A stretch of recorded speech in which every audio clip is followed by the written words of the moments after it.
Hello, everyone. My name is Kelly Dries, and I am the Executive Director for the Office of Career and Professional Development, also known as the OCPD, here at the University of Redlands.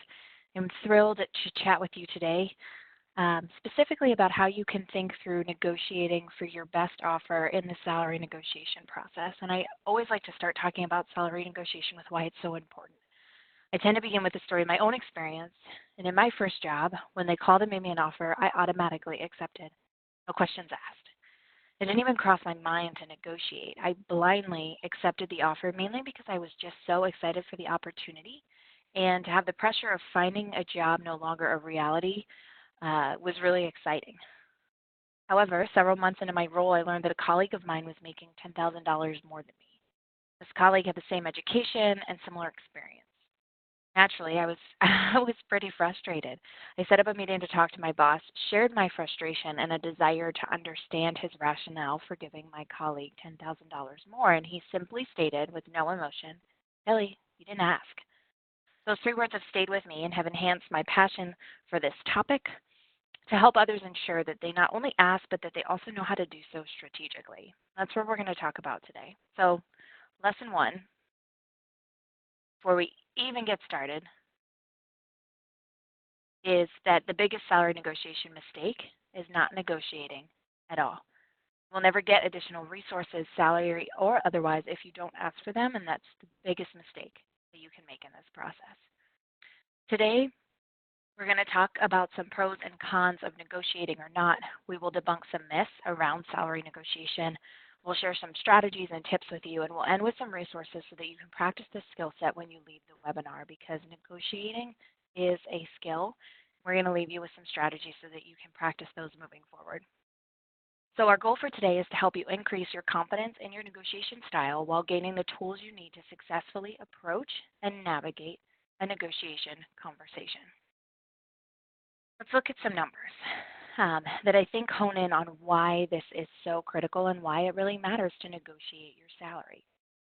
Say you have a job offer, $45,000, and so does your peer. Your peer negotiates for $15,000 more while you accept without negotiating. You both receive 3% raises for 30 years, which you place, of course, in a conservative 3% money market account. By retirement age, at age 65, they have earned $1.5 million more than you. $1.5 million more. Negotiating your salary is super, super important. Let's look at another graph. This one shows salary progression over time. By starting off lower, you're impacting your future raises, which can really create an impact over the length of your career. These graphs both demonstrate the impact of not negotiating, so it begs the question, why don't people ask? There are many reasons people might be nervous to approach salary negotiation conversations. There are several myths associated with negotiating your salary. I'm hopefully going to debunk several of those for you today. First, some people think that salary is non-negotiable. This is a myth because many organizations and many recruiters are expecting and are prepared to negotiate. Some industries may not have wiggle room on salary.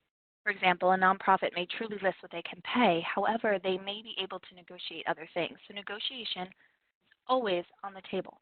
And if you never ask, you will never know. Two, some people believe that an employer might revoke the job offer. The truth is employers want the best. They know that this involves competition. In fact, many employers are disappointed when candidates don't negotiate because they do have wiggle room.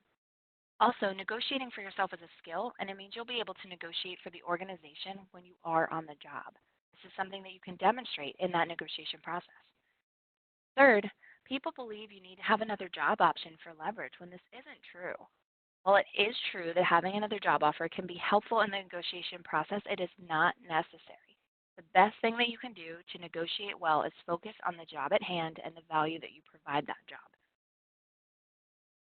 Some people also believe negotiation makes you seem greedy. However, negotiation is expected. Last, some people believe that salary negotiation is all about you. However, it is about the job, what you are worth, and what the boss will pay. And it's about you taking these strategies that we talk about today, putting them to work, and learn that negotiation is not just about you, but about the organization, the job, and what is available for you in that role. Now that we've debunked some myths, let's chat about the four main factors that your salary is based on. First, based on the market rates for the job. What is the job that you are seeking worth? How are similar people in similar positions paid? Where is the job located? All of these factors will influence the market rates for the job. Second, what are you worth? What education, strengths, experiences, skills do you possess, and what are those worth in this industry? It's critical to assess your capabilities in the salary negotiation process. Third, what is the employer's budget? What is the company worth? How much money is listed in the salary range for the position? All of these are factors that can help you determine the employer's budget, which will help you in your negotiation process. Last, it comes down to your ability to negotiate. I will say this multiple times, but negotiation really is a skill set. So a part of this is about how prepared you are and how solid you are in the negotiation process. Let's dig into these a little more and chat about how you can best prepare so that you're ready to approach this negotiation with success. First, you need to do your research and play detective. To do this, you can use a variety of different resources to get a true sense of what the job might pay. Resources like Glassdoor.com, NerdWallet.com, and Salary.com are great resources to utilize. Glassdoor.com can help you look up specific salary information by company and position. NerdWallet.com can help you look at what the cost of living is in certain areas and help you figure out what you would need to afford to live there. In addition to considering your own personal expenses in that decision. Salary.com can help you figure out what you're worth. After you've done your research on the organization, it's also important to determine your ZOPA, or Zone of Possible Agreement. This is where the range of the salary they're offering intersects with the range that will make you happy and with the range that you can afford to live on. When I got my first job, I didn't think about what I needed to live in this new city I was moving to. I didn't add up my expenses to think about what I would need to make ends meet, let alone what I would want so that I could have some semblance of a social life. Moral of that story is that I was not the best adult when I got my first job, and I ended up needing to get a second job on the weekends to make the ends meet. I was a full-time teacher and a waitress. Not ideal. It's important to think about what you need to exist, what you might like to have the kind of life you desire, and how that matches with your career interests and the jobs you are applying for. Third part in the preparation is thinking about your worth. What is your value in the marketplace? What have you done to stand out? What experience have you had? What strengths do you possess? What skills do you bring that make you valuable in this job market? Be prepared to justify your worth. In the negotiation, it's important to never name a number, at least not first. Wait for the employer to bring up the number. Silence really is your best weapon, and you have the most power when you haven't yet named a number. Now, there are all sorts of tricks employers have to get you to share a number, and we will share some strategies towards the end of the presentation that you can use to respond if they try to trick you into sharing a number before they do.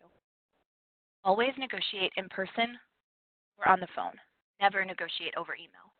When you negotiate, highlight the fit between the job and your worth. Last, never anticipate saying yes to the first offer. I always respond with, "Thank you so much for the offer. I really enjoyed having the opportunity to chat with you and your team, and I'm honored that you've made me an offer. I would like to think it over and discuss this with my family. Could I call you back by the end of the week?" This allows you to avoid committing while you're under pressure. It gives you time to think and process, and it can give you time to re-examine your ZOPA. Even if the employer comes in and says, "We want to offer you $65,000, and your ZOPA was $55,000, it is still always possible to discuss your worth to move to something more. It demonstrates the confidence you have that you can do the job, and you never know what amount they have in the position. Also important in the negotiation to think about the tone you're using when you're approaching the conversation. It's important to be both positive and persuasive. Salary negotiation is a discussion about your qualifications, and you want to remain positive about that. You have to have aggressive goals, but not aggressive behavior. It's also important to be persuasive, which you can do by articulating your value and tying that value to the employer by putting your research and your analysis to use. If they are looking for certain skills and you have those, bring those into the conversation. Focus on the facts and use your research to show your interest and demonstrate your fit. Some additional tactics to consider in the negotiation include, as we mentioned, but I'm saying it again because it's so important, Never be the first to name a number. I've had students before ask me, what do I do if they ask me this in the application? You can do a few things. You could list a range based on your market research for what you believe the position is worth. Second, you could list NA, which is what I tend to do. If the number is required in the field, you could put 0. Most individuals will know you won't truly accept $0 for the position, but rather, you don't want to name a number. It is up to you. If you know someone in the organization, you could seek advice from them on how they could handle it as well. Also note that if the company is in California and asks what you were making previously, this is not a legal question.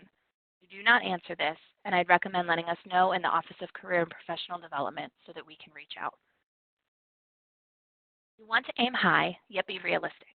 If the market value is $50,000, don't ask for $100K. Anticipate what the employer needs and explain how your performance can help meet those goals. Show how you will be an active contributor from day one. Never get personal.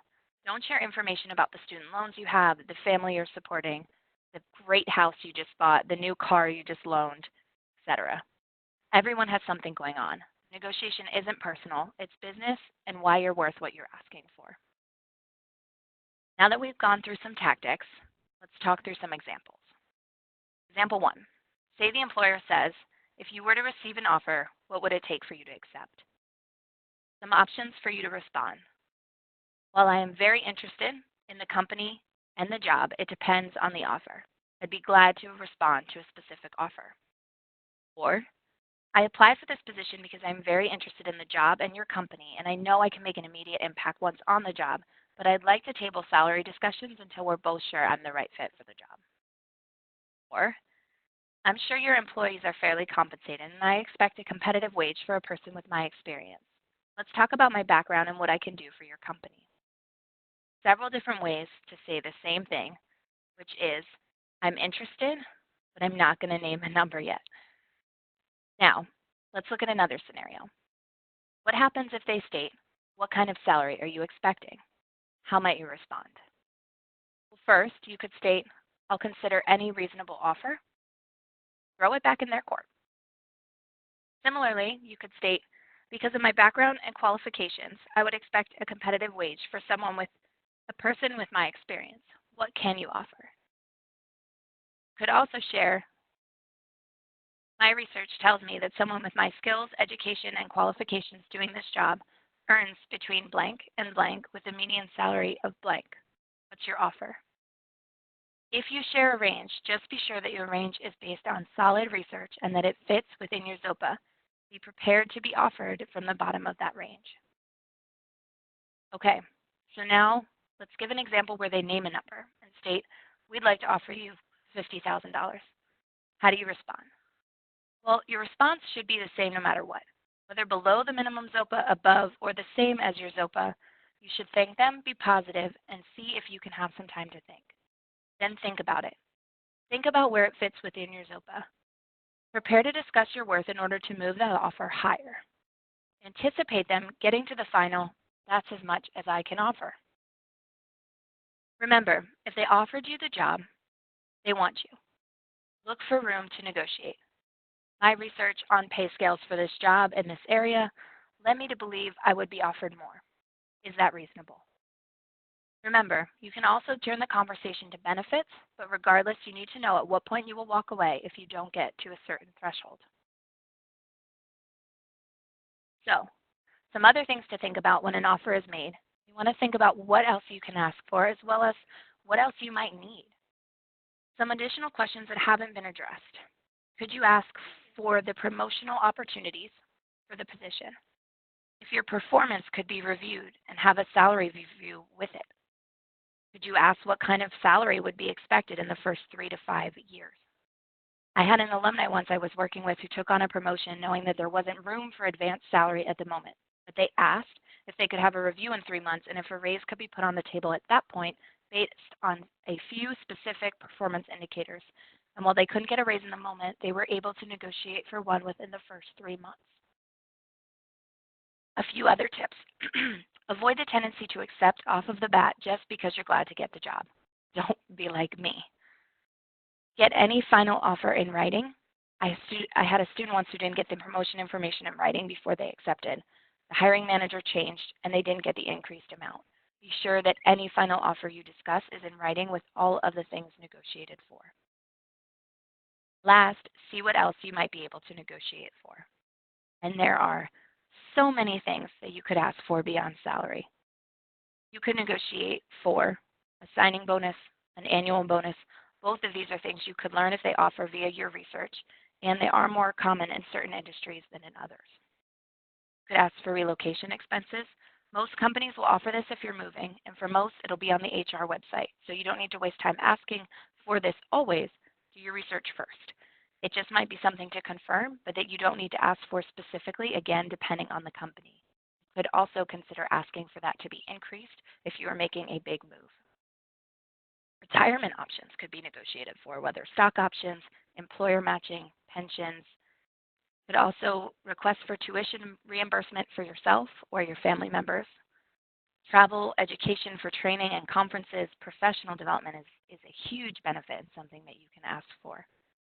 Flexible work arrangements or work from home options, flexible schedules, parking or transit allowance, housing assistance, additional vacation, whether sick days or holidays, insurance, health, disability, life, care plans, whether for child, elderly, parental leave, or even pet care.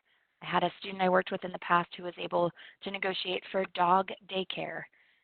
You can negotiate for equipment, technology that you might need, computers, phones, a phone plan. You could also negotiate for exercise plans. I recommend having all of the things that you want to negotiate for in a ranked list so that you can easily go through and make it a package that's appealing to you. Pay attention to their body language as you're going through this list. If it feels like they're getting annoyed or they're clearly done, pay attention to that and assess where you're at in the things that you want to ask for. I always start with my non-negotiables first. For example, I need a laptop. Since I don't have one, then we'll need one to do my job. What are the non-negotiables for you? Know that before you walk to the table. A few last thoughts. Remember, if you don't ask for it, you can't get it.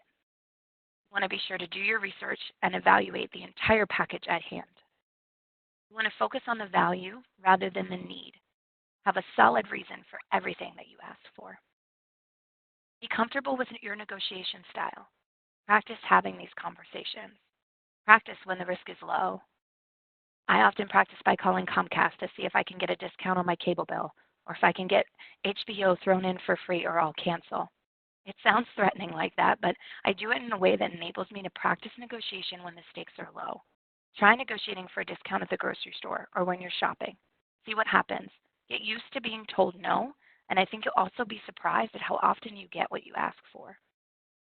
Have a script and prepare for those worst case scenarios. Never say no to a job. Instead, say, not now. Be prepared to go out there and crush your salary negotiations. Note that we are here and can help you in the Office of Career and Professional Development to go through this process, and happy to practice your negotiations with you at any time. If you want to learn more, here are some great references. I'll leave that up for a second so that you can take notes on those, and please feel free to reach out to us if you want to chat about any of the references or any of the things on this slide. Thank you all for some great questions and spending time with us today. As we wrap up, note that you can visit our Office of Career and Professional Development in the Armacost Library 116 during our open studio hours. You just see our website for the current hours as they change by semester. We are located in the Armacost Library in the back end of that library. Please also check on Handshake for any upcoming events and future webinars. And we hope you will continue to engage in these career conversations early and often, and we wish you the best of luck in your upcoming negotiations. Thank you so much.